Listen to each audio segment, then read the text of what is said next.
atau ketika lo ketemu sama gue cuman kepengen menawarkan diri, itu kita juga agak gimana gitu loh sama teman-teman radio. Orang radio sering lupa untuk mendengarkan, ya. Kita sibuk untuk jualan apa yang bisa kita jual, padahal belum tentu klien butuh itu, gitu ya. Kalau seperti misalnya sudah Mbak Nadia melakukan 3 hal ini terus si kliennya kekeh, ya sudah Mbak, nggak usah pusing di situ cari klien yang lain.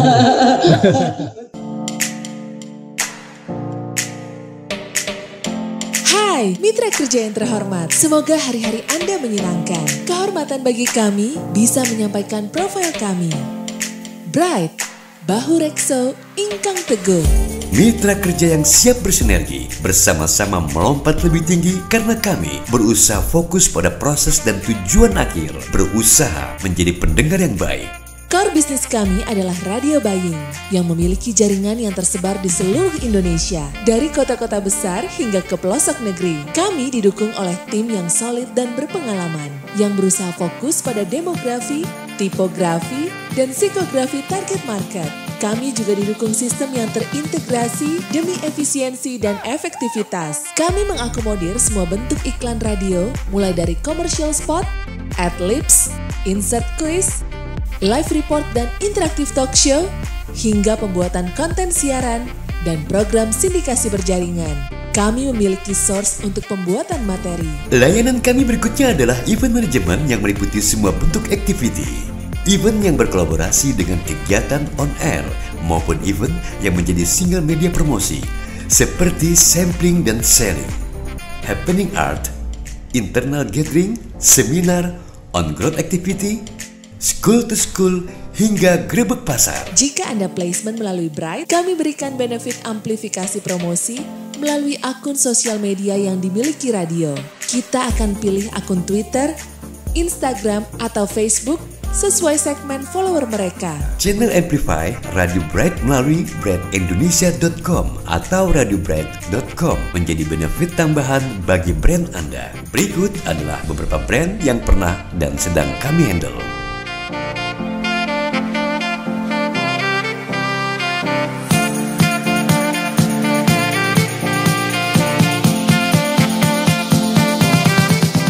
Mohon maaf apabila brand Anda belum kami masukkan dalam profil kami. Jadi, mari berkolaborasi. Tim kami akan menjadi sahabat dalam bekerja. Salam Bright.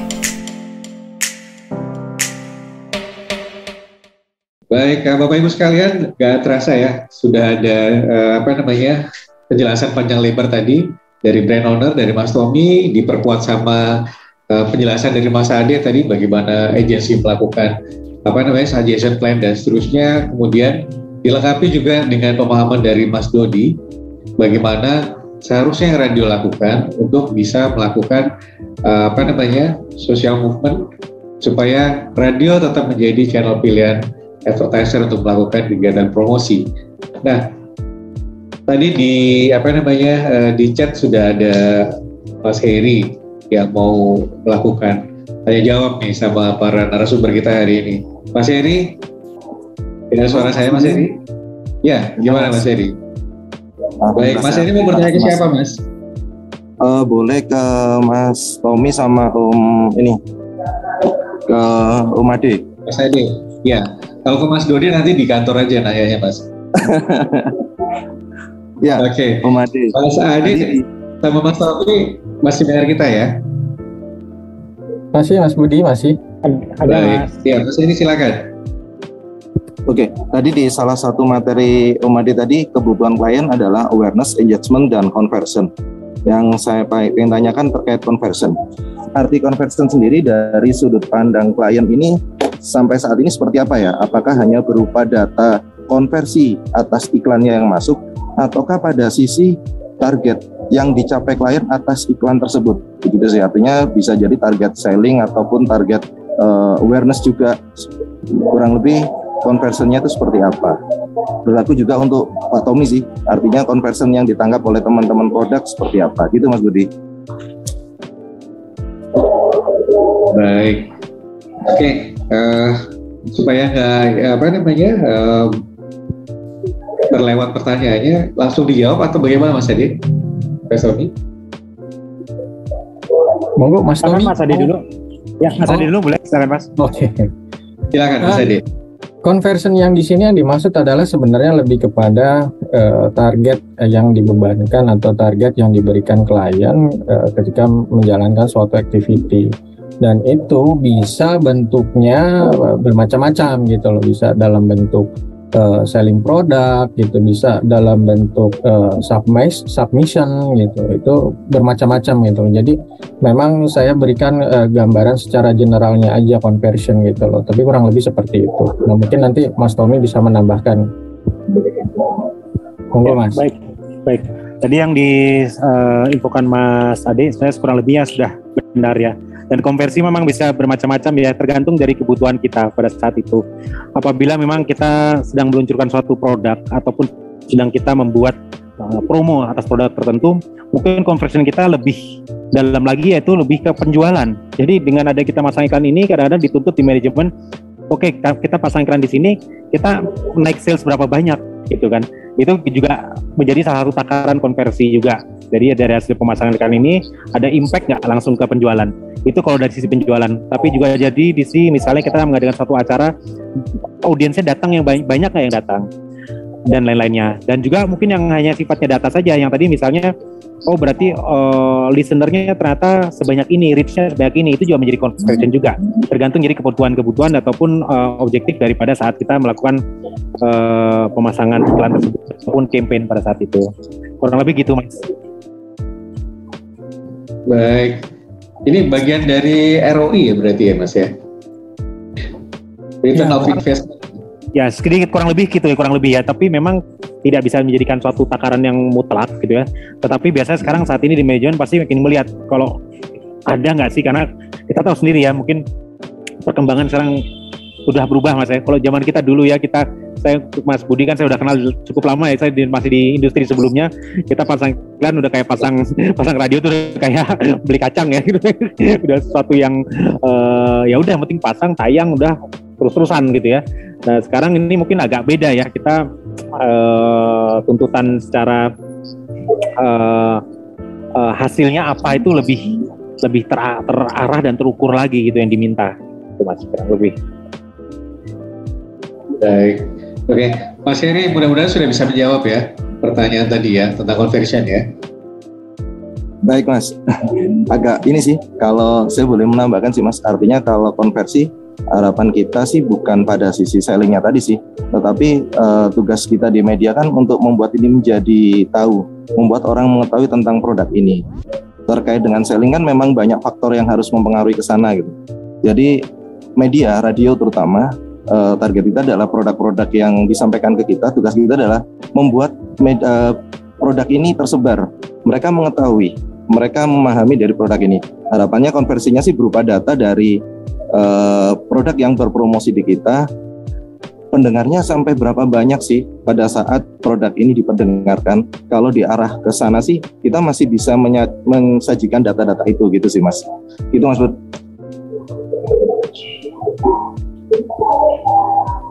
Baik, ya itu selalu ada dua sisi ya. Tadi sisi harapan dari media dan juga sisi harapan dari advertiser dalam hal ini. Tapi tadi Mas Tommy sudah memberikan clue-nya bahwa ada hal-hal lain juga yang dipertimbangkan pastinya.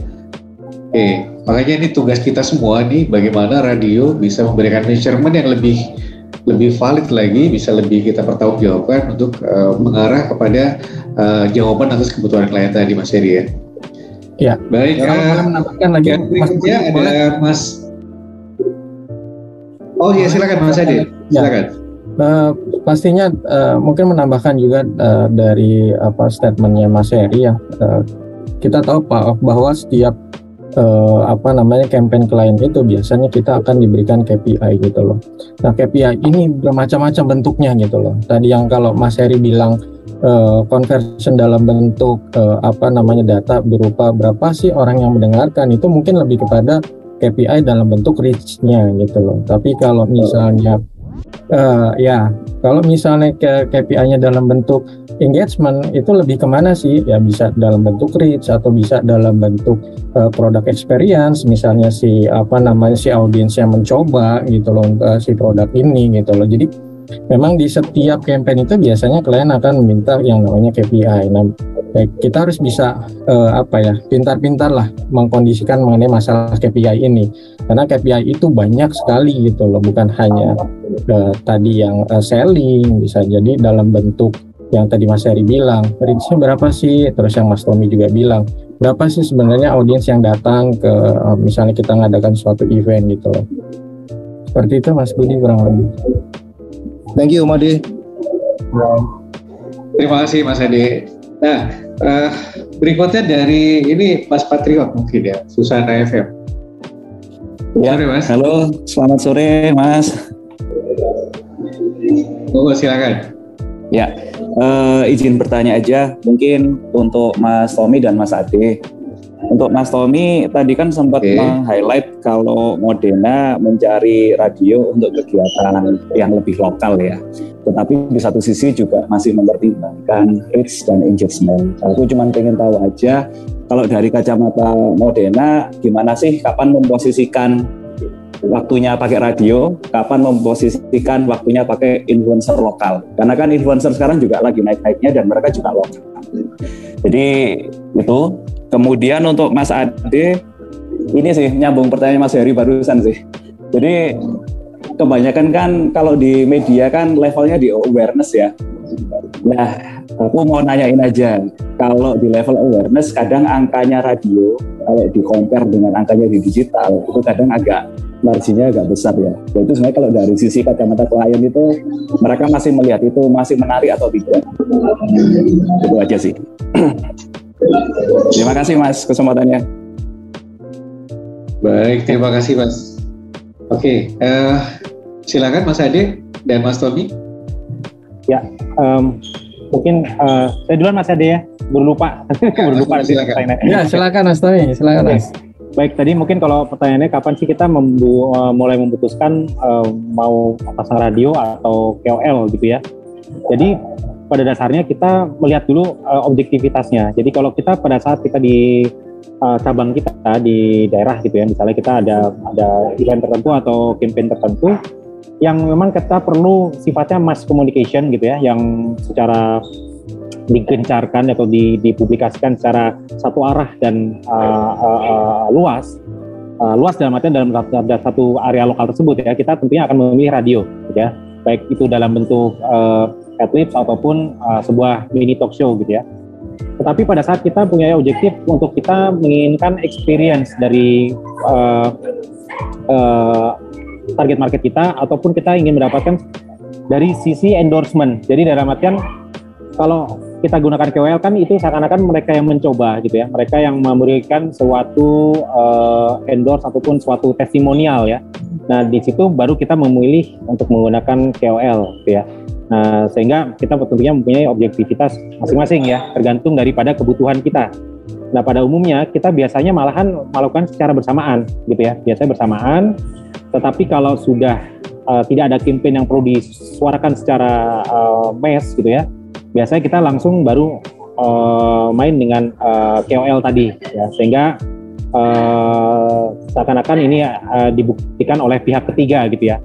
Kalau di radio kan udah pasti itu audiens tahu ya, ini kan diiklankan oleh advertiser ya, pasti satu arah. Tapi kalau dari KOL mungkin itu seakan-akan sebuah testimonial yang sifatnya lebih organik gitu ya. Kalau kita bahasanya sekarangnya organik, lebih natural gitu ya. Kurang lebih gitu Mas. Oke, itu tadi penjelasan dari sisi brand owner ya. Oke, Mas Ade, silakan. Ya. Tadi Mas Patriot ya, Mas Patriot ya, betul ya? Ya betul Mas. Ya, campaign di radio kan kebanyakan levelnya di awareness ya. Ketika di compare dengan digital pasti angkanya kecil. Terus gimana cara mengkondisikannya? Sebelumnya saya mau nanya nih Mas, compare digitalnya itu compare dengan digital apa? Dengan KOL kah atau dengan influencer kah? Betul. Mereka kan punya potensi viral ya. Kalau di kita kan potensi viralnya kalah sama mereka lah. Sifatnya ya itu aja sih. Jadi dibandingkan sama influencer juga. Ya.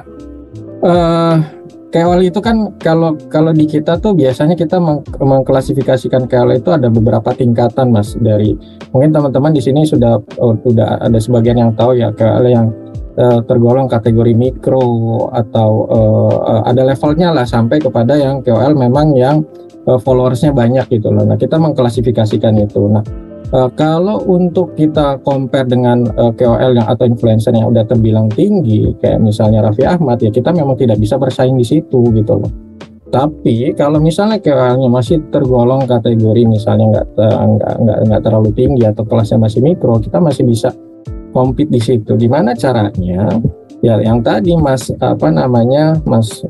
Dodik bilang bahwa ya kita harus bersinergi dengan aset digitalnya radio itu sendiri, sehingga nanti ketika dihitung reach-nya kita itu akan seharusnya ya akan lebih tinggi di compare to di KOL atau si influencer itu gitu loh. Jadi memang harus mengkategorikannya dulu nih KOL-nya seperti apa. Nah kalau KOL-nya mikro tergolong kecil, pasti budgetnya juga si klien nggak akan ngeluarin budget yang terlalu tinggi gitu atau terlalu besar. Tapi ketika KOL-nya itu tergolong KOL yang udah levelnya level master, itu pasti cost-nya juga besar gitu loh. Nah ketika cost-nya besar, ketika followersnya banyak, klien akan berhitung di CPC-nya gitu loh. Nah kita nggak bisa compete di situ. Yang bisa kita compete adalah memang KOL atau influencer yang tergolongnya mungkin kelasnya bukan kelas yang sudah master gitu loh, mungkin kelas mikro atau kelas apalah, ada beberapa tingkatan yang di kita yang misalnya 10.000 followers gitu, misalnya 100.000 followers, 1 juta followers gitu loh. Itu masih kita bisa kondisikan dengan reach kita di aset digital yang radio punya gitu loh. Kurang lebih seperti itu Mas Patriot. Monggo kalau ada yang mau disanggah lagi. Kalau saya simpulkan berarti untuk menjawab measurement digital tadi, ya radio sekarang juga ada kewajiban untuk menjawab secara digital juga ya. Jadi secara digital juga harus bisa bersaing juga dengan mereka yang bermain di digital gitu ya. Bukan bersaing sih Mas, kalau saya ngelihatnya lebih bersinergi ya. Karena kan juga teman-teman radio itu kan pasti punya penyiar ya. Nah, teman-teman radio bisa memanfaatkan penyiar itu gitu loh. Memanfaatkan penyiar kan dia punya base fans sendiri gitu ya, yang followersnya juga cukup lumayan banyak, yang itu nanti bisa kita packaging ke klien gitu loh. Artinya bahwa ketika digital KOL itu berdiri sendiri, terus radio bersinergi dengan baik itu aset digitalnya radio dan aset digitalnya penyiar, saya pikir reach kita akan lebih tinggi dan CPC-nya akan menjadi lebih rendah gitu loh. Oke, baik, terima kasih Mas.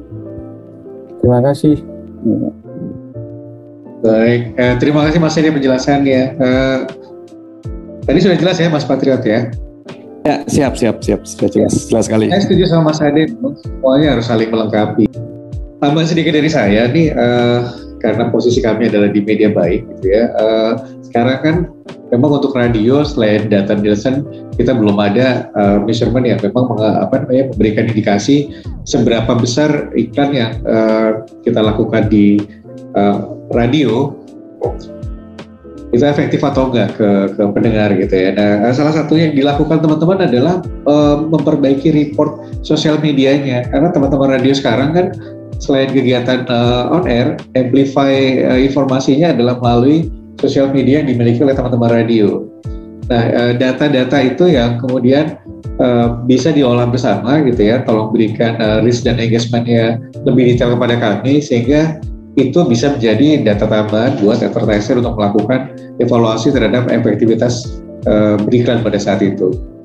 Kurang lebih begitu ya Mas Patriot ya. Dan ada pertanyaan juga dari Mbak Nadia. Sebenarnya Mbak Nadia sudah mengetik di kolom chat nih, tapi karena kita di radio, saya pengen dengar suara Mbak Nadia. Mbak Nadia?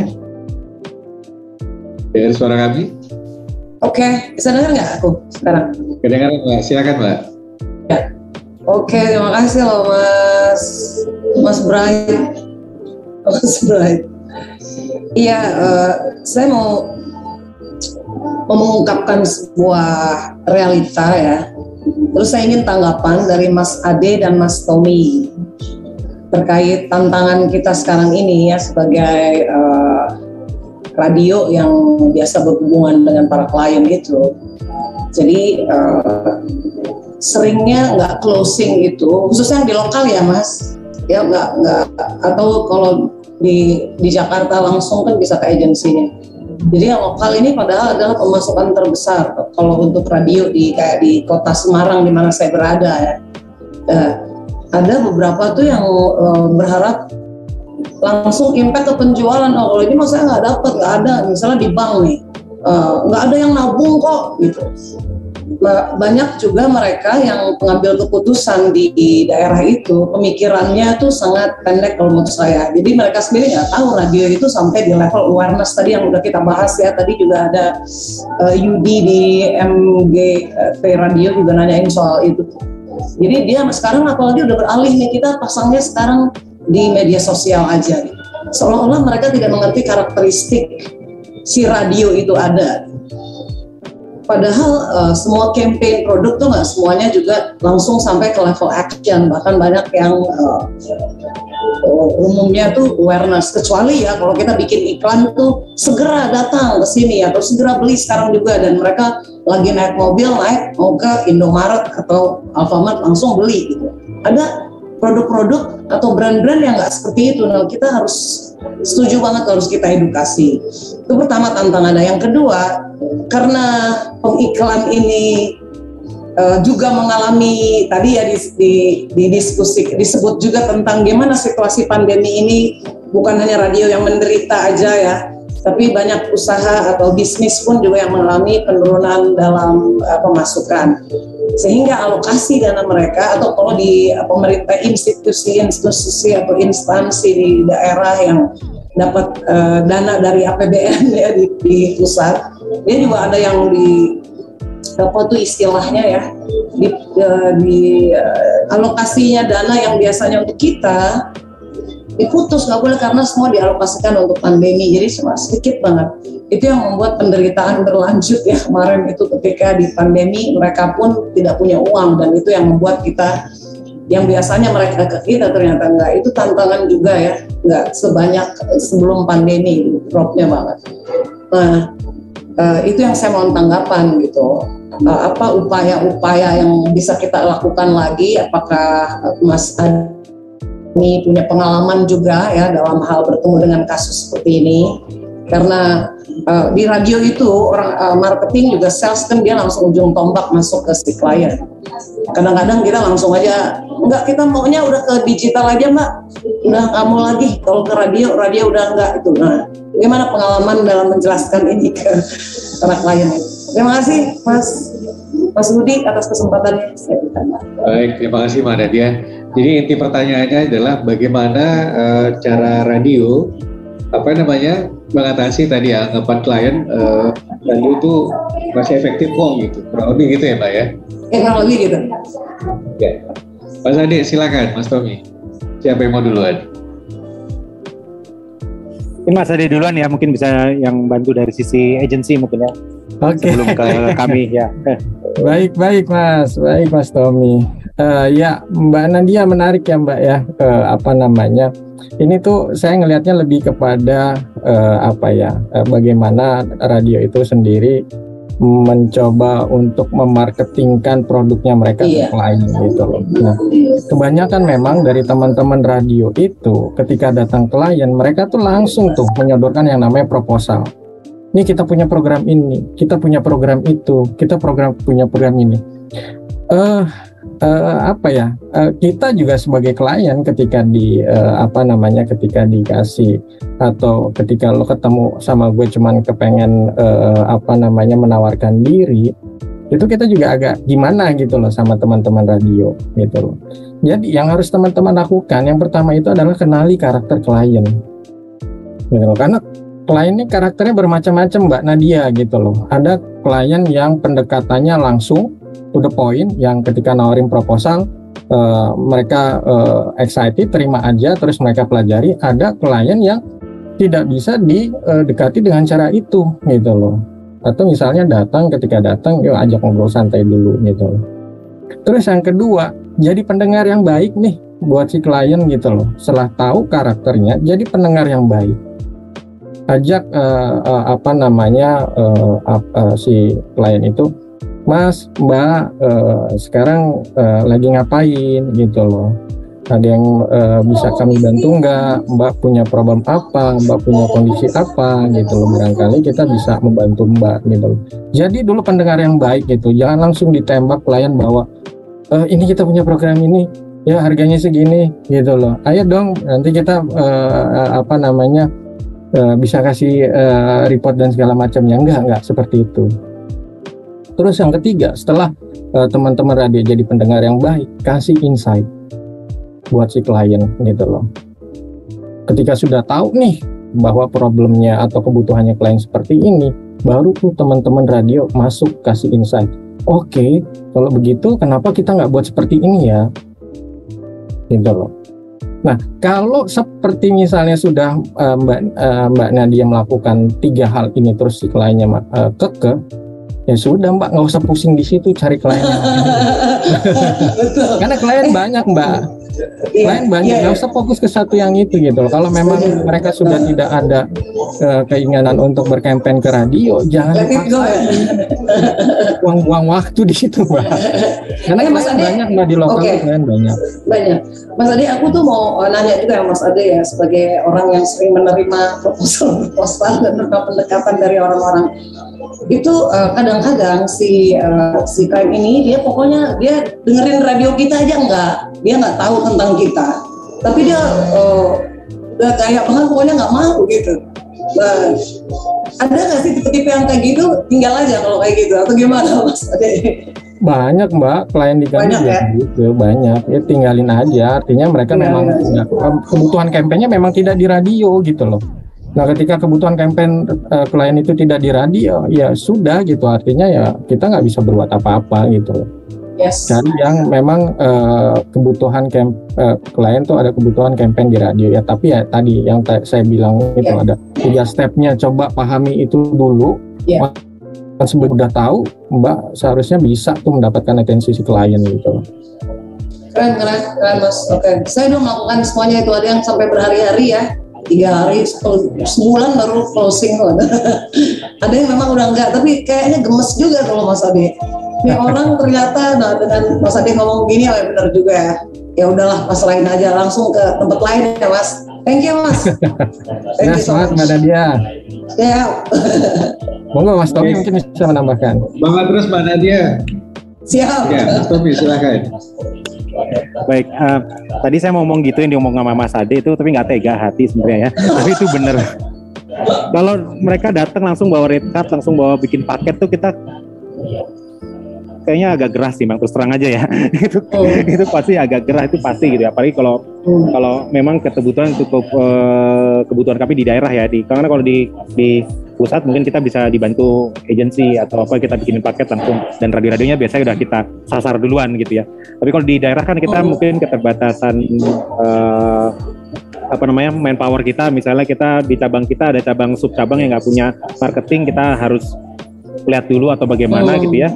Nah kalau yang tadi Mas Ade bilang kita langsung sodor gitu, kita juga agak setengah panik dan setengah ini gimana sih gitu, kita juga belum tentu alokasikan dan lain-lain ya. Tapi kalau datang dengan membawa solusi yang tadi Mas Ade juga bilang, itu sangat benar sekali sih gitu, sangat mungkin sekali bagi klien itu malah mengambil. Karena tadi saya sudah sempat cerita di awal sharing saya tadi, kita kan berharap radio itu tidak hadir hanya sebagai radio saja, tapi juga 360 degree ya sekarang ya. Jadi juga punya semacam IO-nya, semacam konseptornya, semacam mediumnya juga di luar radio itu sendiri, seperti sosial media dan lainnya. Jadi kalau misalnya radio itu udah ngobrol sama kita, terus tahu insight kita, kebutuhan kita apa, challenge kita apa di daerah tertentu gitu ya, ataupun ada hal tertentu, mungkin radio bisa datang come up ke kita dengan sebuah proposal misalnya membuat sebuah activity bersama, dipaketkan dengan sebuah program radio dengan iklan juga, dan mungkin juga digabungkan dengan activity sosial medianya misalnya gitu. Itu akan sangat menarik buat kami mungkin ya, sehingga dari sisi klien mungkin bisa lihat ini sebuah solusi, kita dapat satu paket sekaligus gitu ya. Dan saya melihatnya kayak tadi sebelumnya juga sempat disajikan oleh bapak-bapak sebelumnya tadi ya,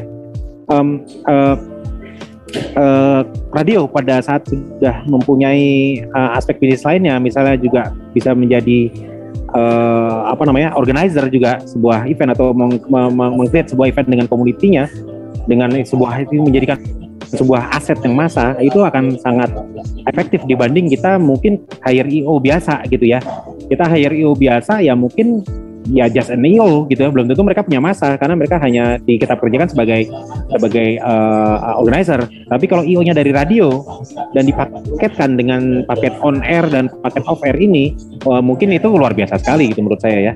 Kurang lebih itu sih Mbak, mungkin sedikit insight ya Dan ya. Iya, keren. Kerja berat sekarang radio ya Mas Budi ya. Kalau dulu mah tinggal di belakang itu, sekarang harus jadi IO juga. Demi ya sesuap nasi. Terima kasih Mas. Baik, banget terus Mbak ya. Siap. Dan kita semua pastinya semangat. Oke, tadi di chat ada pertanyaan juga dari Mas Yudi nih, Mas Yudi MGT. Tapi kurang lebih pertanyaan sama dengan apa yang ditanyakan oleh Mbak Nadia tadi. Mas Yudi, dengar suara saya? Mas Yudi? Dengar Mas, dengar. Apakah sudah terjawab tadi pertanyaan? Sudah ya? Terjawab Mas. Sudah. Baik, terima kasih. Salam buat teman-teman ya. Ya. Siap Mas, terima kasih. Oke, tadi ada juga yang saya catat di sini. Ini mohon maaf ya, ada beberapa pertanyaan saya khawatir ada yang skip nanti. Sama seperti Mas Ade ingetin bahwa kita itu orang radio sering lupa untuk mendengarkan, ya. Kita sibuk untuk jualan apa yang bisa kita jual, padahal belum tentu klien butuh itu gitu ya. Sisi lain terus Mas Tommy tadi, Mas Ade juga sampaikan network. Kita ngomong flanking aja gitu. Kalau kecenderungan saya juga dulu di sales itu juga buru-buru karena targetnya. Tapi kita coba compile tentang kebutuhannya Mas Tommy tadi dengan Modena. Terus kita mesti paham dengan karakter segmen itu apa yang bisa menarik minat pendengar kita agar bereaksi, bisa engage atau bisa join dengan konsep yang Mbak Intan nanti propose ke Modena. Bisa jadi angle-nya tentang family. Family itu ngomong masak bareng gitu ya. Agar ada engage, ada impression bahkan gitu, bukan sekedar reach. Mereka tahu Modena itu produknya bagus gitu, nggak sekedar itu, tapi mereka bereaksi. Atau gini, misalnya kemarin saya ketemu dengan ada yang konjen baru Jepang gitu. Di mana-mana kota-kota yang besar itu makanan Jepang itu semacam jadi simbol. Itu simbol diplomasi Jepang ke masyarakat kita. Ada banyak warung-warung kedai yang ala-ala Jepang menunya.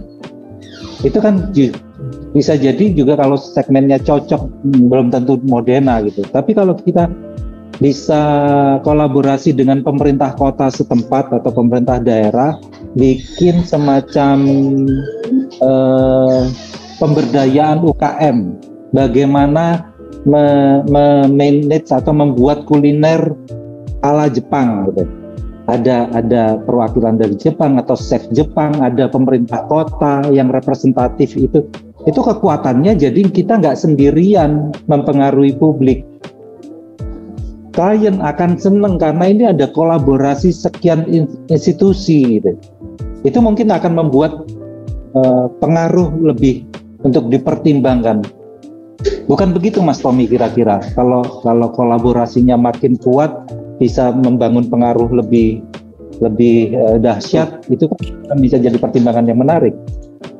Terus bagaimana sekali Mas Ayu? Jadi memang betul sekali. Jadi yang tadi kita share sebelumnya ya, bahwa dengan senang hati kalau kita bisa mendapatkan solusi juga sebenarnya.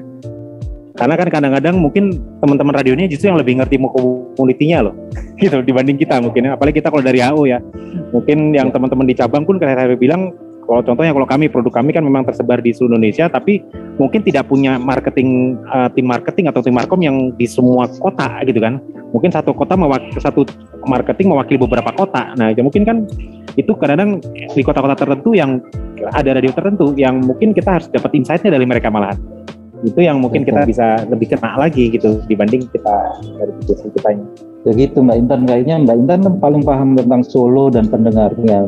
Bagaimana bisa pendengarnya itu goyang, bergerak, dan itu memberikan atensi, respon terhadap brand Modena ke depan. Nah itu tantangan menarik, Mbak. Ya. Kayaknya. Terima kasih Mas Wahyu. Ya. Kita udah lakukan sih sebenarnya kolaborasi dengan pemerintahan gitu, dengan komunitas, bahkan di Solo Post FM sendiri juga ada program bersama komunitas kan gitu. Ya, saya dengar itu. Nanti kita create kembali ya untuk memperkuat networking dan menjadikan itu sebagai sebuah program kolaborasi yang kita tawarkan. Ya. Memberikan nilai plus gitu ya. Matur nuwun nggih.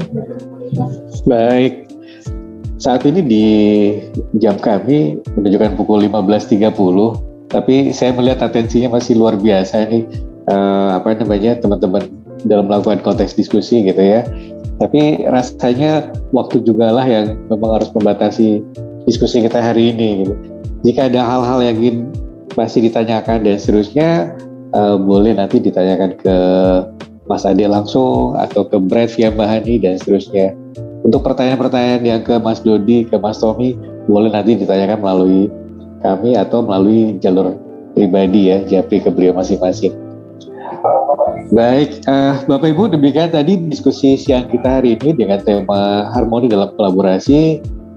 Kami sadar bahwa dalam proses penyampaian diskusi mungkin ada hal-hal yang kurang berkenan atau masih ada pertanyaan-pertanyaan yang masih belum terjawab, yang masih belum memuaskan Bapak Ibu semua.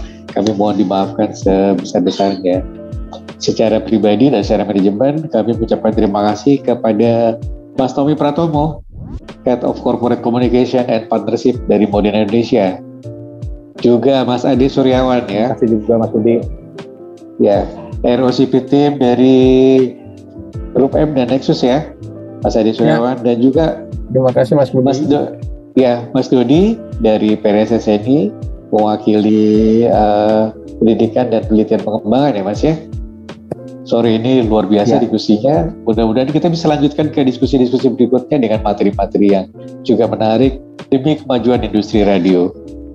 Baik Bapak Ibu sekalian, akhirnya waktu jualah yang membatasi perjumpaan kita kali ini. Padahal diskusinya masih menarik ya. Tapi kami yakin kita masih akan ketemu di sesi-sesi berikutnya. Nah, buat Bapak Ibu yang masih belum puas dengan jawaban-jawaban dari narasumber, Bapak Ibu bisa japri kepada kami, nanti kami akan lanjutkan supaya bisa saling follow up dan seterusnya. Nah, akhirnya kami mengucapkan terima kasih yang sedalam-dalamnya kepada Mas Ade Suryawan dari Grup M Nexus, kemudian Mas Tommy Pratomo dari Modena Indonesia, dan juga Mas Dodi. Mas Dodi ini dari PRSSNI.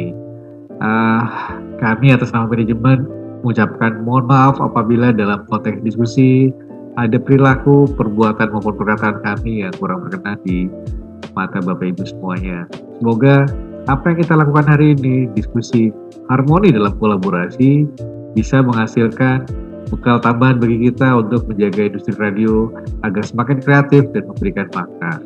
Assalamualaikum warahmatullahi wabarakatuh. Selamat sore semuanya.